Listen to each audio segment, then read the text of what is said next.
విశాఖపట్నంలో మన జిల్లా అధ్యక్షులు చెప్పినట్టుగా 97, 92, 95 ఈ రకంగా 70, 60 తేడాతో మనం ఓడిపోవడం జరిగింది. కానీ అది తిరిగి పునరావృతం కాకుండా మనం చూసుకోవాలి. దానికి కారణాలు ఏంటి అన్నటువంటిది మనమే ఇంట్రాస్పెక్షన్ అన్నటువంటిది చేసుకోవాలి.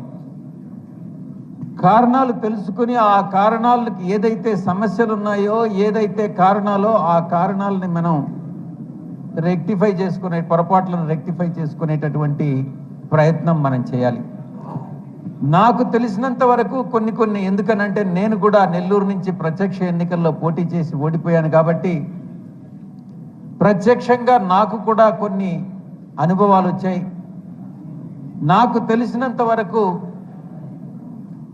ప్రత్యక్ష ఎన్నికల్లో పాల్గొనేటటువంటి ఏ వ్యక్తి కూడా అన్ని సామాజిక వర్గాల్ని, ఏ సామాజిక వర్గము మనది కాదు, ఏ తరగతి మనది కాదు, ఏ వర్గము మనది కాదు అన్నటువంటి భావన మనసులో నుంచి తొలగించి ప్రతి ఒక్కరూ మనకు కావాల్సినటువంటి వాళ్ళే, ప్రతి ఒక్కరూ మన ఓటర్సే, ప్రతి ఒక్కరి ఆకాంక్షల మేరకు మనం పనిచేయాలి.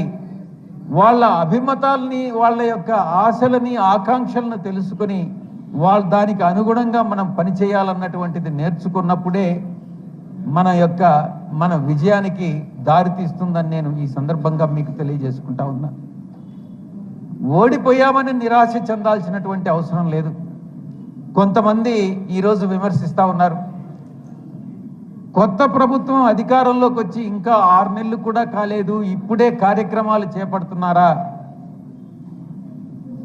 ఆల్రెడీ ఎవరైతే కార్యకర్తలు ఆర్థిక భారంతో చితికిపోయి ఈరోజు లేవలేని పరిస్థితులు ఉన్నారో వాళ్ళ మీద ఫర్దర్గా మీరు మోపడం ఎంతవరకు సమంజసం అన్నటువంటి విషయాన్ని ప్రశ్నిస్తూ ఉన్నారు. నేను ఒకటే చెప్తా ఉన్నారు, రీసెంట్గా చాలా విజయవంతంగా రైతులకు సంబంధించినటువంటి కార్యక్రమం చేశాం. అన్నగారు చెప్పినట్టుగా, బొత్సన్న గారు చెప్పినట్టుగా రేపు 27వ తారీఖు విద్యుత్. ఈ యొక్క సమస్యలన్నీ కూడా మన కోసం వెయిట్ చేయి. ఆ సమస్య వచ్చినప్పుడు ప్రభుత్వం తీసుకుంటున్నటువంటి నిర్ణయాలు ఏదైతే ఉన్నాయో అవి ప్రజా వ్యతిరేకము అన్నటువంటిది మనం ప్రజలకు తెలియజెప్పాల్సిన బాధ్యత ఒక ప్రతిపక్షంగా మన మీద ఉంటుంది. అందుకే ఈరోజు కార్యకర్తల మీద భారం మోపడం అన్నటువంటిది ఇష్టం లేకపోయినప్పటికీ కూడా ప్రజా సమస్యల్ని మనం ముందుకు తీసుకెళ్ళాలి. ఎప్పుడైతే అది ప్రజా సమస్య ఉత్పన్నమవుతుందో ఆ ఉత్పన్నమైనప్పుడే మనం ఉద్యమించాలి అన్నటువంటి విషయాన్ని దృష్టిలో పెట్టుకుని అధ్యక్షుల వారు ఈ రకమైనటువంటి నిర్ణయాలు తీసుకోవడం జరుగుతూ ఉంది.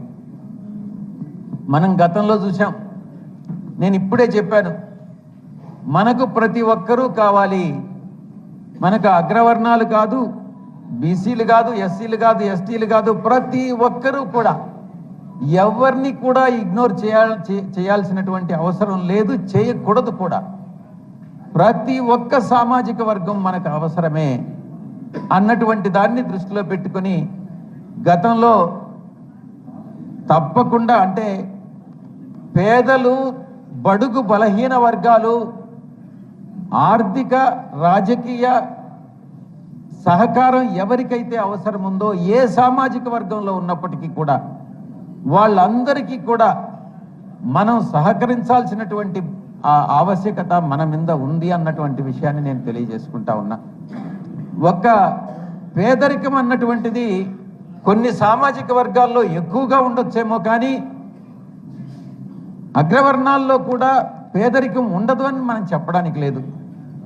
అది పేదరికం ఎక్కడున్నా కూడా, ఏ సామాజిక వర్గంలో ఉన్నా కూడా, బడుగు బలహీన వర్గాలు ఎక్కడున్నా కూడా వాళ్ళందరికీ మనం చేదోడు వాదోడుగా ఉండాలి. వాళ్ళని అభివృద్ధి, మిగతా సామాజిక వర్గాలతో పాటు మిగతా వర్గాలతో పాటు అభివృద్ధి చెందించేటటువంటి కార్యక్రమం మనం చేపట్టాలి అని ఈ సందర్భంగా నేను విన్నవించుకుంటా ఉన్నా.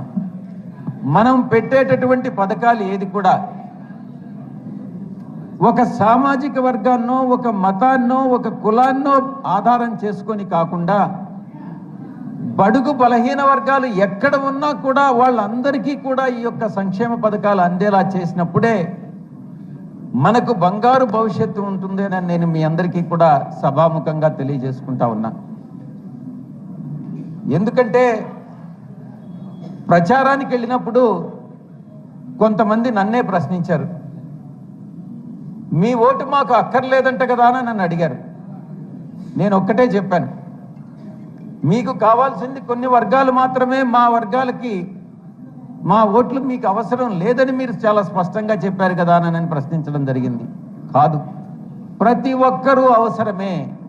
ఏ సామాజిక వర్గానికి చెందినటువంటి వ్యక్తి అయినా కూడా, పేద బిలో పావర్టీ లైన్లో ఉన్నా లేకుంటే అవసరాలు ఉన్నా ఏదున్నా మనం ఆదుకోవాల్సినటువంటి అవసరం మనకు ఉంది అని అన్నటువంటి విషయం. ఇక రెండవ కారణం కార్యకర్తలు. నిజంగా 5 సంవత్సరాల కాలంలో కార్యకర్తలు కొంత అసంతృప్తికి లోనైనటువంటి మాట, కొంత కాదు, కార్యకర్తలు అసంతృప్తికి లోనైనటువంటి మాట వాస్తవం. దానికి మనం అందరం కూడా బాధ్యులమేనన్నటువంటి విషయాన్ని నేను తెలియజేసుకుంటా ఉన్నా. తిరిగి అది పునరావృతం కాకుండా కార్యకర్తలందరూ కూడా సంతృప్తి పరిచే విధంగా మనం ఏం చేయాలి అంటే, ఈ 4.5 సంవత్సరంలో మనం ఏదైనా చేయలేకపోవచ్చేమో, కానీ తిరిగి మళ్ళీ అధికారంలోకి వచ్చినప్పుడు కార్యకర్తలు చేసేటటువంటి సేవలను మర్చిపోకుండా మనం చేసేటటువంటి ప్రతి పథకం, మనం అమలు చేసేటటువంటి ప్రతి పథకం కార్యకర్తలను దృష్టిలో పెట్టుకుని మనం అమలు చేయాలి అన్నటువంటి విషయాన్ని నేను తెలియజేసుకుంటా ఉన్నా. ఇక పార్టీని క్షేత్రస్థాయిలో బలోపేతం చేయడం. గతంలో కౌంటింగ్ సెంటర్కి నేను వెళ్ళినప్పుడు మొన్న ఎన్నికల్లో మనం 8 గంటలకి కౌంటింగ్ స్టార్ట్ అయితే నేను 6 గంటలకి కౌంటింగ్ సెంటర్లో ఎంటర్ అయ్యా. 8 గంటలకి కౌంటింగ్ స్టార్ట్ అయింది. 8 గంటల 10 నిమిషాలకి నాకు పూర్తిగా అర్థమైపోయింది మనం అధికారంలోకి రావట్లేదు అన్నటువంటి విషయం. కానీ ఇక్కడ మనం చెప్పుకోవాల్సినటువంటి విషయం ఏంటంటే, 10 గంటలకంతా 10-11 గంటలకంతా మన యొక్క బూత్ ఏజెంట్స్ కానీ మన కార్యకర్తలు కానీ కౌంటింగ్ సెంటర్ నుంచి వెళ్ళిపోవడం జరిగింది. నేను ఒక్కటే నిర్ణయించుకున్నా, ఎవరు వెళ్ళిపోయినా కూడా సాయంకాలం 6 క్లోజ్ అయినంత వరకు కూడా ఉండి, వీవీప్యాట్లు కూడా కౌంట్ చేసినంత వరకు ఉండి, రిజల్ట్ డిక్లేర్ అయిందాకా ఉండి వెళ్ళాలి అని. ఎందుకంటే ఒక 5 ఈవీఎంలు సెలెక్ట్ చేస్తారు. మనకు కావాల్సిన ఈవీఎం సెలెక్ట్ చేసి దాన్ని కౌంట్ చేయమని చెప్పి అడిగే అవకాశం ఉంటుంది. మనం ప్రూవ్ చేసే అధికారం ఉంటుంది. ఈరోజు ఈవీఎంల మీద మనం అనుమానాలు వ్యక్తం చేస్తున్నాం.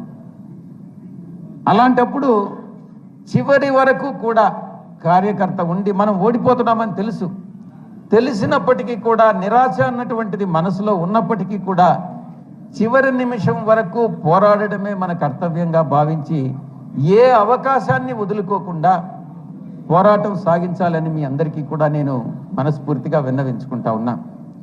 మన గౌరవ జిల్లా అధ్యక్షుల వారు చెప్పారు, అందుబాటులో ఉండడం.